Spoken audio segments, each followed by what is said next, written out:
በነገራችን ላይ የደሞዝ ጭማሪ አይደለም እየተጠየቀ ያለው ደሞዛችን 15 ቀን ብቻ ነው እየሸፈነልን ያለው ኢሪል ተርም የኢትዮጵያ ደሞዝ ባለፈው 7 ዓመት በግማሽ ወርዷል ነው ያልን ያለው ቢያንስ አት ሚኒመም በግማሽ ቀንሷል በመቶ ለምሳሌ $200 ሲከፈለው የነበረው ሰው ከመቶ በታች ነው እየተከፈለ ያለው በአሁኑ ወቅት በተቃራኒ ደግሞ የሚገዛው ዳቦ የቤት ኪራዩ ልብሱ በሙሉ ጨምሯል ህዝቡ እየጠየቀ ያለው ጥያቄ የደሞዝ ጭማሪ ሳይሆን ሊቪንግ ዌጅ ባለፈው እንዳልኩት ልኖርበት ሊያኖረኝ በልቼ ዛኒጋባ ነገር ጭንቅላቴ ላይ ኖሮኝ አድሬ ማስተምርበት አድሬ ከቤት ወጥቼ ህዝብ ማገልግልበት ማክሩበት ነው ጨምርልኝ ብያለ ያለው ጥሩ ከዚሁ ራስ ካነሳው አይቀር ስለ ኢኮኖሚ ማሻሻያው የሚናገሩት ምንድነው አገር በቀል ማሻሻያን ያደረግነው ነው የሚሉት እና ምንድነው የአገር በቀል ማሻሻያ ምኑ ነው አገር በቀል ለምሳሌ አገር የበቀለው አገር በቀል ነው ወይስ አገር ነቀል ነው የሚል አንድ ጊዜ ጠይቄ ነበር ከዚህ በፊት ነውና ምንድነው አገር በቀል ሲባል እኮ በራስ አቅም ያመነጨው ዕውቀት ኖሮ ፖሊሲው ላይ ኦቶኖሚ ኖሮ የምታደርገው መሰለኝ እኔ እስከማውቀው ድረስ አማርኛው እስከሚገባኝ ድረስና እነሱ እኮ በእኛ ታዘን አይደለም ሁሉን አቀፍ ኢኮኖሚ ነው መልቲ ሴክተር ነው ኢኮኖሚው ሁለተኛ ደግሞ አገር በቀል ነው ፖሊሲያችን የሚል ነው መንግስት እየተናገረ ያለው ምንድነው አገር በቀል ከየት ነው የበቀለውስ ማን ነው ያበቀለውስ እንዲህ የሚለው ሰውዬ ከዋሽንግተን ደሞዝ እየተከፈለው አዲስ አበባ የተላከ ሰው ነው ይሄንን ፖሊሲ ስራ ላይ እንዲያውል ናደኮ ኬም ስለሚይዘን አንዳንድ ነገር ዝም ብለ የህዝባችን ሞራል አንሰብርም ብለን ዝም እንላለን እንጂ there's nothing ሀገር በቀል ምናምን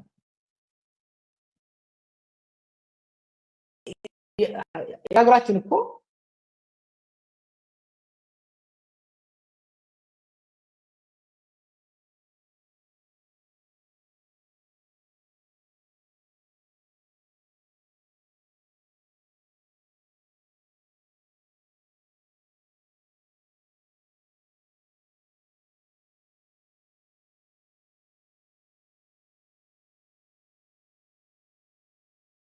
የዓለም አንደኛ የአፍሪካ ሁለተኛ ብለን ራሳችንን ባንኮፍስም ብዙ የኢኮኖሚ ምሁራኖች አሏት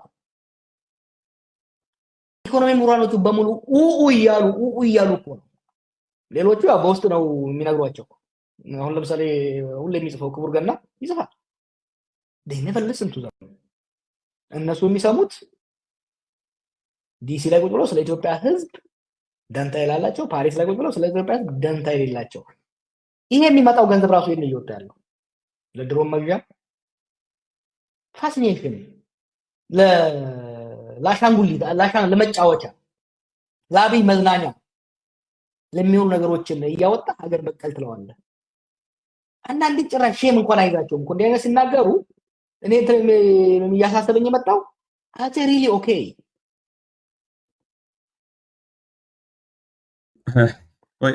ምናልባት ከፍልስፍናቸው የሚመነጨውን እያያዝን እንድንሄድ ነው እየሰበሰብንም እንድንሄድ ስለሆነ ነውና የኢኮኖሚ ፍልስፍናቸው ይሆን የፖለቲካና ኢኮኖሚ ፍልስፍናቸው ምናልባት ለኛ የማይታየን ለነሱ እዛ ውስጥ ያለው ማለት አመራሩ ላይ ያሉ ሰዎች የሚታያቸው ለኢትዮጵያ ህዝብ ለኔም ላንተም ኦርዲነሪ ለሆነው ሰው የማይታይ ነገር ይኖራል ምናልባት ለምሳሌ ስለ ብልጭልጭ ስናወራ ስለ ውብ ጉዳዮች ስናወራ ቅድሚያ ለቤቴ መጋረጃ መስጠት እንዳለብኝ መንገዱ መስራት እንዳለበት ካራባት መንጻት እንዳለበት ምናልባት ይሄ የነሱ ምክንያቱም የኛ ፖሊሲ ፕራዮሪቲ እሱ ነው ስላለ ጠቅላይ ሚኒስትሩ ያየንም ስለነበረ ላለፉት 7 ዓመታት የሚያሳየን ፓተርን እነኚህ ሰዎች ለእንደዚህ አይነት ነገሮች ቅድሚያ መስጠታቸው ምናልባት ሌላ ኦልተርኔቲቭ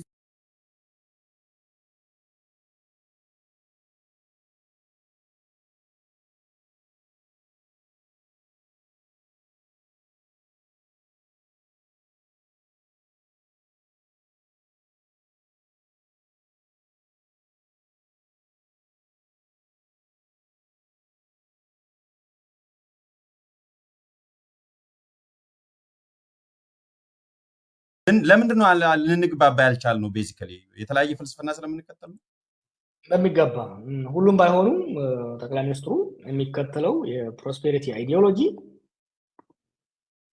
ይሄ ፖዚቲቭ ቲንኪንግ የሚባል የኤርፖርት መጽሐፎች አሉ። ኤርፖርት ስትሄድ የሚሸጡ መጽሐፎች አሉ።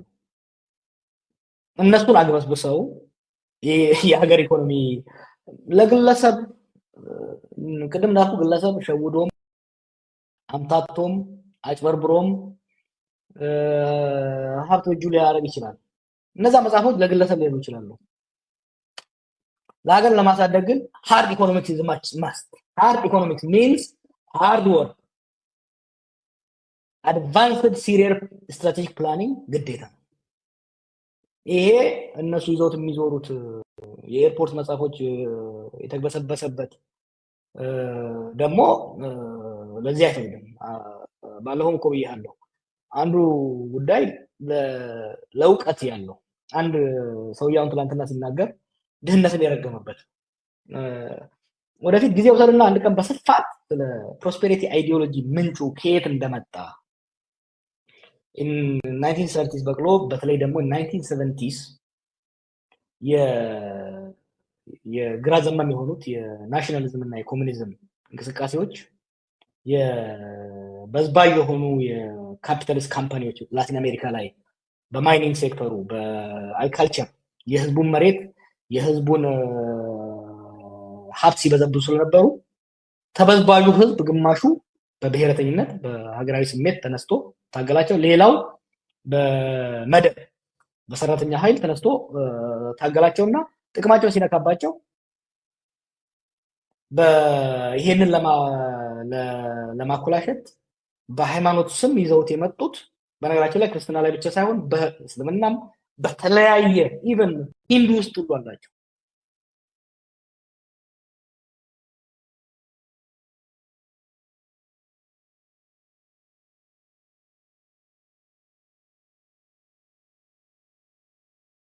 በርበሪያ ህዝቡን ፍራግመንት ዳርጎ ሰባብሮ ለጋራ ጥቅሙ ወይም ደግሞ የሚደርስበትን የጋራ በደል በጋራ እንዳይታገል በጋራ እንዳይዋጋ ኢንዲቪጁዋሊዝምን አንዱ ነገራቸው ምንድነው? ለምሳሌ የኢኮኖሚክ ኢኒኳሊቲ ካለ ብዝበዛ ካለ አንድ ሰው ሀብታም የሆነው ፈጣሪ ስለወደደ ነው። አንተ ድሃ የሆንከው ፈጣሪ ስለጠላ ነው። እንደ ሀብታሙ መሆን የምትችለው ሀብታሙ የተሻለ ከፍ ያለ ግብር ከፍሎ ያንተን ጤና ሌላ ማስተካከል ሳይሆን አንተ መጸለይ ያለብህ ብቻ ወይም ደግሞ you have to be positive። አሁን አንድ ነገር አለ፣ ብዙ ነገር አመጣኝ። አንድ ነገር አይተሃል፣ በጎ አድራጎት የሚባል ቮለንተሪዝም ቶሎልቱማ የሚባል ነገር አለ። ይሄ የመንግስት ስራ አይደለም። በጎ አድራጎት የበጎ አድራጎት ድርጅት እኮ አለ፣ ኤንጂኦ የሚባል ነገር አለ። በመንግስት ደረጃ በጎ አድራጎት የሚባል ነገር ፈጽሞ ሊኖር አይችልም። ያ የሲቪክ ሶሳይቲ ስራ ነው። ያ የዜጎች ስራ ነው። ኢትዮጵያ ውስጥ ግን የመንግስት ስራ ሆኖ መጣ። ይሄ አመለካከት የከተተን ጣጣ አሁን ከገባንበት ነገ አንወጣበትም። ወደፊት ጊዜ ወስደን በስፋት ሌሎች ምሁራኖችን ጋብዘን የምንወያይበት ሆኖ ሳለ አሁን ግን አንገብጋቢ ጉዳይ ምንድነው? ይሄ ጣጣ፣ ይሄ አመለካከት፣ ይሄ ግለሰብ ከከተተን ፖለቲካዊ ኢኮኖሚያዊ ቀውስ እንዴት እንውጣ የሚለው ላይ ዝምታውን መስበር አለበት ሰው። በነገራችን ላይ የተወሰኑ ናቸው፣ በጣም በጣም ፊው ናቸው። አብይና የተወሰኑ ሰዎች ናቸው እንጂ የተቀረው ሚኒስትሮች፣ የተቀረው ጀነራሎች፣ የተቀረው እዛ ውስጥ ያለው መጀመሪያ መስሏቸው ሊሆን ይችላል። አሁን ግን እንደማያዋጣና እንደማያስኬድ ደምድመው ጨርሰውታል። ጥሩ አያይዘንም ቀጥዬ በመፍትሄው ላይ እመጣበታለሁ። ባጭሩ እቺ ቅድም የጀመርከው ላይ አስተያየት እንድሰጥ ነው። ሁለት ቪዲዮዎች አሉ፣ ብዙ ሰዎች የማላዩት አጫጭር ናቸው። አንደኛው የቅድሙ ላይ ላጫውትና 1 ደቂቃ ነው ጀዋር፣ እሱ ላይ አስተያየት እንድሰጠኝ ይፈልጋለሁ። አስከትዬ ደግሞ ጠቅላይ ሚኒስትሩ ራሱ ከዚህ በፊት ስለ ደሃና ስለ ጉንዳን ህዝብ የሰጠው አስተያየትም ስላለ አያይዤ እንትን እላለሁ። እሺ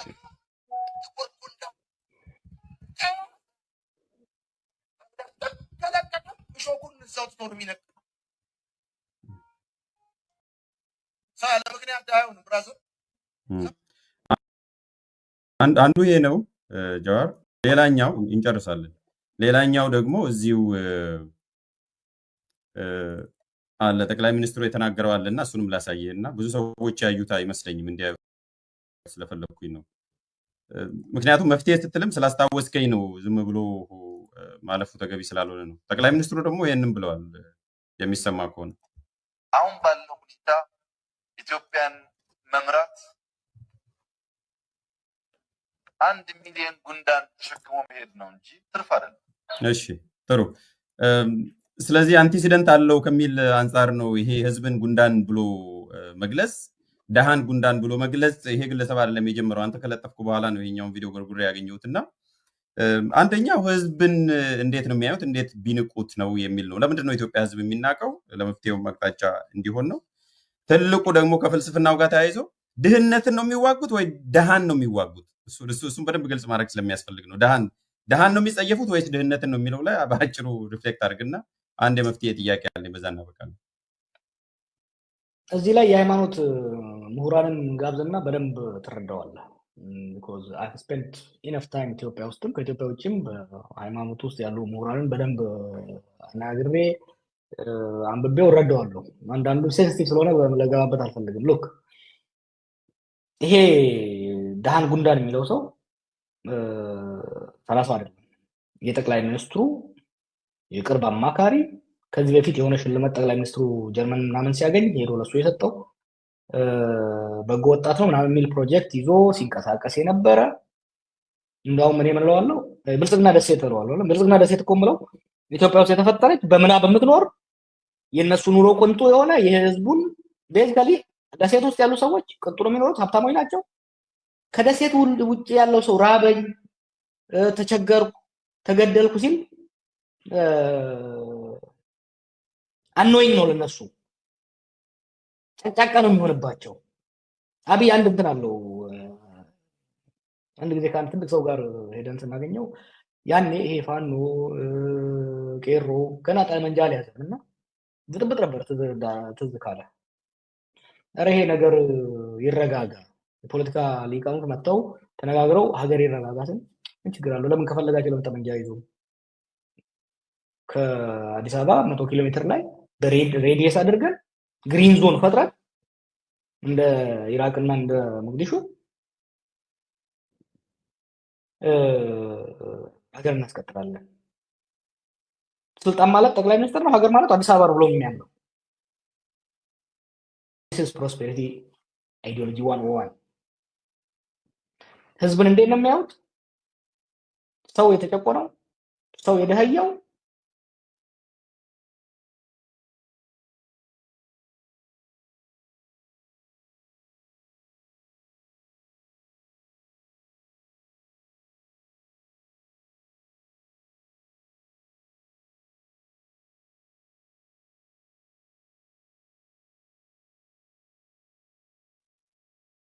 ብትሰርቅ ራሱ ፈጣሪ ደርቶ ነው።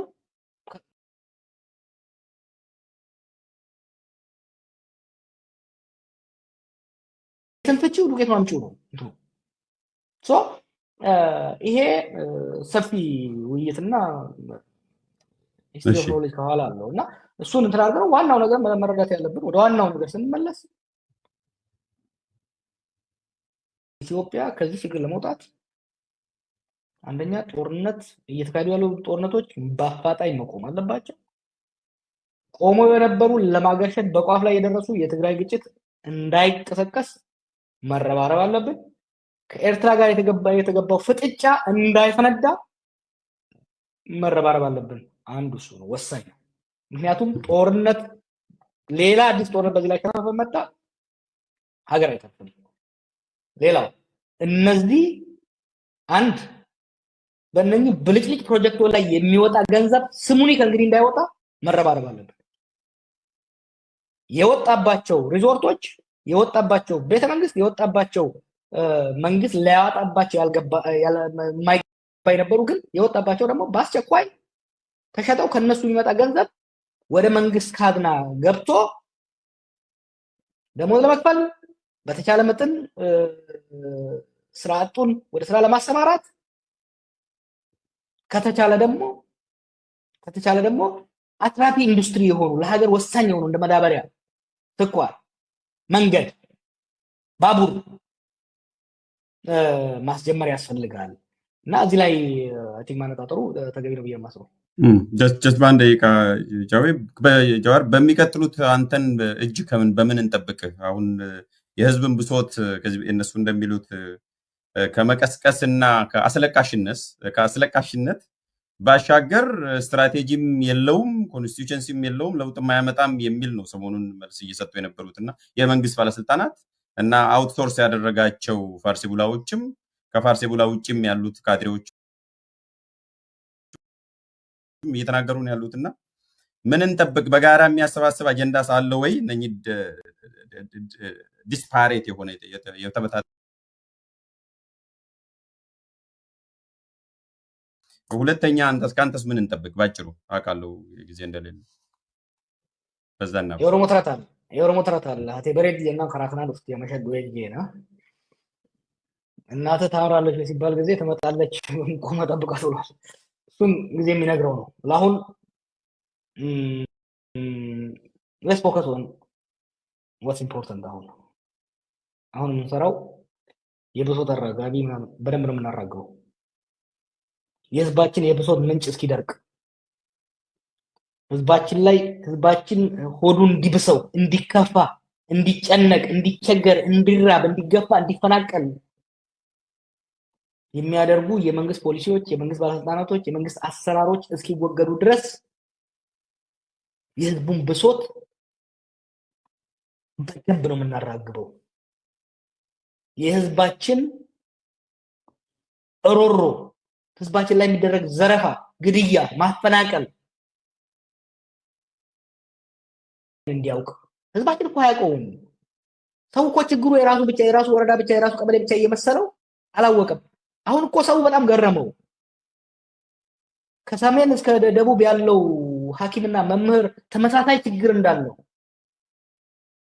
ምክንያቱም ምን ነበር ሲያደርጉ የነበረው?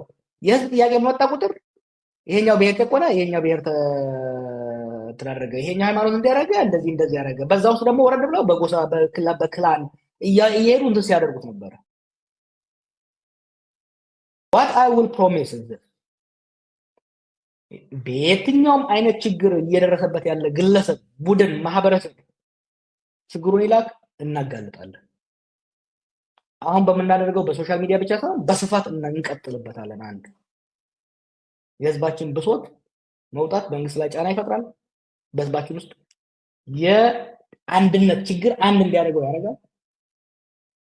ጦርነት ለማስቆም ይረዳናል። ብዙ ጥቅም አለው። ያ ብቻ አይደለም። የሀገራችን የተዘበራረቀ የፖለቲካ አመራር፣ የተራራቀ የፖለቲካ አመራር አንድ ላይ እንዲመጣ ጫና ይፈጥራል። በየቦታው ያለው ያንዳንዱ ፖለቲከኛ ራሱ ኮንስቲትዩንሲ አለው ወይስ አለኝ ብሎ የሚያስበው ኮንስቲትዩንሲ አለ። ያ ኮንስቲትዩንሲ ፖለቲከኛ ማለት የፖለቲካ አመራር ማለት እንደ ነጋዴ ከወሰድከው የፖለቲከኛው የነጋዴው ካስተመር የፖለቲከኛው ኮንስቲትዩንሲ ነው። የኮንስቲትዩንሲው ፍላጎት የኮንስቲትዩንሲውን አመለካከት እየቀየርከው በሄድክ ቁጥር የኮንስቲትዩንሲውን ስሜትና ፍላጎት እያቀራረብከው ክሮስ ሴክሽናል ሶሊዳሪቲ እየፈጠርክ በሄድክ ቁጥር የፖለቲካ አመራሩ ሳይወድ ለራሱ ጥቅም ሲል ሪሌቫንት ሆኖ ለመቀጠል ሲል ይቀራረባል። እያየን ያለውም ያንን ነው ማለት ነው። የኛ ስራ ፕራይመሪሊ የኛ ስራ ምንድነው? ህዝቡን ማቀራረብ ነው። we have done this before we'll do it again። በስፋት የምንሰራ ይሆናል። ሌላ ነገሮችን አይዟችሁ እንደርስበታለን ላለ። እሺ፣ በጣም አመሰግናለሁ ጀዋር። ሌላ ጊዜ በሌሎች ርዕሰ ጉዳዮችም እንገናኛለን። እንዳልከውም ሌሎችንም እንግዶች ጨምረን ወይም ባለሙያዎችን ፓናል ዝግጅትንም ለማዘጋጀት ሙከራ እናደርጋለን። ለዛሬው ለነበረን ውይይት እና ቆይታ በጣም አመሰግናለሁ። መልካሙን ሁሉ እመኛለሁ። እኔም አመሰግናለሁ ሞገስ። እሺ፣ የዛሬው ውይይታችን በዚህ አብቅቷል። ቸር ሰንብቱ።